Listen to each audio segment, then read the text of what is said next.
آج کل جو خواتین ہیں جو گھروں میں شادی ہو کے نئی نئی دلہنیں جا رہی ہیں، انہوں نے ساس سسر کا احترام بالکل ختم کر دیا ہے. یہ چیز ہمارے معاشرے سے بالکل ختم.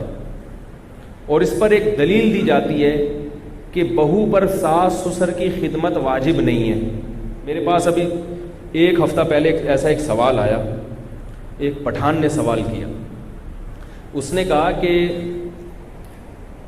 ہمارے گھروں میں ہماری بیویوں نے میرے والدین کی بڑی خدمت کی اور گھر کو ایک جنت بنا دیا، تو اس کی برکتیں ہم نے اپنی آنکھوں سے دیکھی، ہماری اولادیں جوان ہوئی. بہت انہوں نے بڑی زبردست بتایا. کہہ رہے اب جو ہمارے گھر میں چھوٹے بھائیوں کی بیویاں آ رہی ہیں وہ پڑھی لکھی زیادہ ہیں، انہوں نے بیانات بھی سنے ہوئے ہیں. ان سے جب ساس سسر کی خدمت کا ہم کہتے ہیں، اپنے والدین کی خدمت کا کہتے ہیں، تو فوراً کہتی ہیں کسی بھی مفتی سے پوچھ لو بہو پر ساس سسر کی خدمت واجب؟ بولو بھائی نہیں. میں نے ان کو مسئلہ ریٹن میں مسئلہ لکھ کر دیا. میں نے کہا مسئلے کی روح سے تو بات درست ہے کہ عورت پر ساس اور سسر کی خدمت لازم نہیں، مسئلے کی روح سے درست ہے یہ، لیکن لازم نہ ہونے کا مطلب کیا ہے؟ کیا یہ اخلاقیات میں یہ چیز داخل ہے؟ میں نے کہا لازم تو یہ بھی نہیں ہے کہ پڑوسی کو آپ اس کا خیال کریں. آپ لازم تو یہ بھی نہیں ہے کہ بوڑھا آدمی بس میں کھڑا ہو تو آپ اس کو سیٹ دیں. لازم تھوڑی ہے. لازم تو یہ بھی نہیں ہے کہ کوئی بڑا کھڑا ہو تو آپ پانی کا اس کو پہلے پوچھ لیں، آپ پانی پی لیں، کوئی پولیس تھوڑی پکڑے گی آپ کو. کیا خیال ہے بھائی؟ لیکن میں نے کہا کہ قرآن مجید نے اہل جنت کی جو علامات بیان کی ہیں، ان علامات میں اللہ تعالیٰ نے حقوق العباد جو بیان کی ہیں، ان حقوق العباد میں آپ دیکھیں تو سب سے ساس سسر کئی لحاظ سے بہو پر لازم ہو جائے گا کہ وہ ساس سسر کی خدمت کرے. کئی لحاظ سے. سب سے پہلا قرآن مجید میں رشتہ داری جوڑنے کا حکم ہے، بہت تاکید کے ساتھ. ہے کہ نہیں ہے؟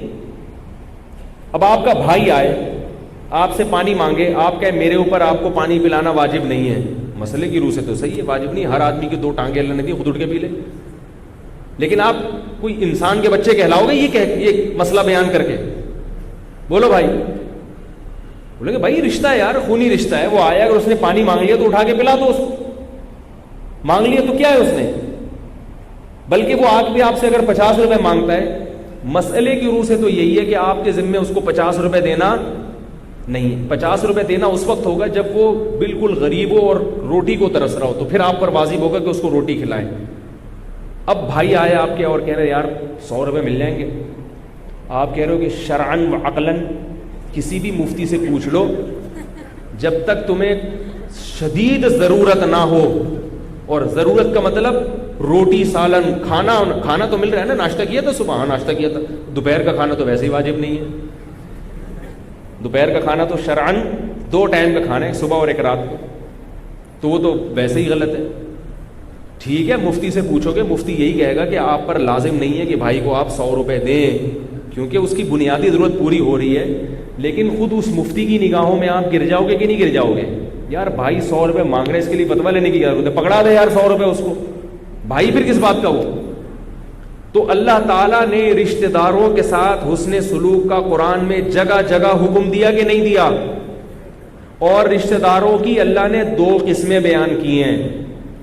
فرمایا هو الذی خلق من الماء بشرا فجعله نسبا وصہرا، اللہ نے تمہیں پانی سے بنایا، 2 خاندان دی، ایک ددیال ننیال والا اور شادی کے بعد سسرال والا. یہ اللہ نے ذکر کیا قرآن میں. 2 خاندان ہیں، ایک خونی رشتے والا اور دوسرا سسرال والا. تو اللہ نے دونوں کو ساتھ ساتھ ذکر کیا. تو سسرال والے رشتے میں سب سے زیادہ قریبی رشتہ ساس اور سسر کا ہوتا ہے، شوہر کے والدین کا.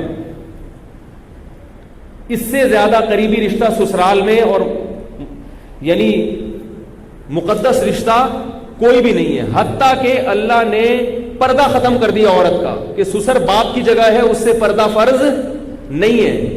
سسر بہو سے قیامت تک نکاح نہیں کر سکتا. بیٹا اگر مر بھی جائے نا، بلکہ یہاں تک ہے آپ نے کسی خاتون سے نکاح کیا، رخصتی ہوئی نہیں اور طلاق ہو گئی، رخصتی ہوئی نہیں اور طلاق ہو گئی، تو آپ اس خاتون کی ماں سے قیامت تک نکاح نہیں کر سکتے. صرف نکاح ہونے سے بیوی کی ماں آپ کی ہمیشہ کے لیے کیا بن گئی؟ ماں بن گئی، اور پردہ بھی ہمیشہ کے لیے ختم. حالانکہ جس کو طلاق دی اس سے تو پردہ ہوگا، اس کی ماں سے پردہ نہیں ہوگا، کیونکہ وہ آپ کی چند سیکنڈ کے لیے ساس بنی تھی. اسی طرح اس لڑکے کا باپ اپنی اس بہو سے قیامت تک نکاح نہیں کر سکتا. تو ایسا مقدس رشتہ کہ اب نکاح نہیں ہو سکتا، باپ بن گئے وہ. تو رشتہ داری جوڑنے کا قرآن میں اگر حکم ہے تو آپ بتاؤ اس سے بڑی رشتہ داری توڑنے کا کوئی سبب ہوگا کہ بوڑھی ساس اور بوڑھے سسر ہیں، ان کو ضرورت ہے کھانے کی، روٹی کی، اور بہو کہہ رہی ہے کہ میرے اوپر آپ کی خدمت واجب نہیں. یہ رشتہ ٹوٹے گا کہ نہیں ٹوٹے گا؟ یہ تو قطع رحمی میں یہ چیز آئے گی کہ نہیں آئے گی؟ دوسری بات یہ کہ رشتہ داری جوڑنے میں شوہر بھی تو رشتہ دار ہے نا آپ کا. بھائی خواتین کا شوہر بھی تو کچھ لگتا ہے نا ان کا. خواتین کے جو میاں ہیں ان کے کچھ لگتے ہیں نا. کیا خیال ہے؟ شوہر لگتا ہے بھائی. تو شوہر کو سے تعلق جوڑنا یہ بھی تو صلہ رحمی میں ہے.